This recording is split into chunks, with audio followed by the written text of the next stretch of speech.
Detik-detik perahu mahasiswa KKN UGM tenggelam dihantam ombak di Maluku, 2 orang tewas.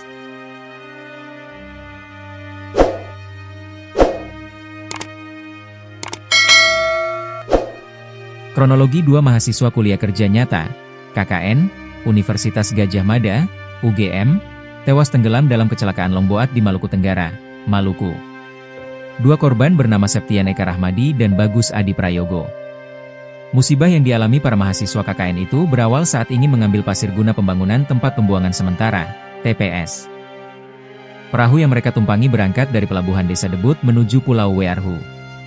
Mereka pergi ke Pulau Wearhu mengambil pasir yang diperlukan untuk pembangunan tempat pembuangan sementara, TPS, di Desa Debut, ujar Kapolres Maluku Tenggara, AKBP Frans Duma, dikutip dari Kompas.com.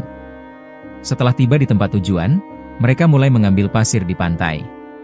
Kemudian sekira pukul 12.20 WIB mereka memutuskan untuk kembali ke Desa Debut dengan membawa muatan 35 karung pasir. Pasir diangkut menggunakan longboat oleh 5 orang. 3 diantaranya merupakan warga Desa Debut. Kemudian setelah menurunkan pasir, mereka kembali ke Desa Debut untuk mengambil pasir berikutnya. Namun nahas perairan yang mereka lewati terganggu karena cuaca buruk. Sekitar pukul 13.30 WIB, longboat kembali dari Pulau Wearhu menuju Desa Debut dengan membawa 16 karung pasir dan ditumpangi oleh 12 orang, jelas Frans. Sekitar 300 meter dari bibir pantai Pulau Wearhu, longboat dihantam ombak setinggi 2,5 meter dan terbalik, menyebabkan seluruh penumpang tercebur ke laut, tambahnya. Beberapa korban sempat berusaha menyelamatkan diri dengan berenang ke pesisir. Salah satu korban yang selamat kemudian menghubungi rekan-rekan di Desa Debut untuk meminta bantuan. 2 orang mahasiswa pun dievakuasi dalam kondisi sudah meninggal dunia. Mereka adalah Septian Eka Rahmadi dan Bagus Adi Prayogo.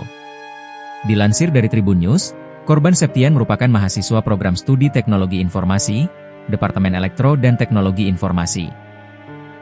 Sementara Bagus adalah mahasiswa Fakultas Kehutanan. Berdasarkan kronologi mahasiswa UGM tewas tenggelam saat naik longboat itu pun menyisakan duka mendalam bagi rekan dan keluarga korban.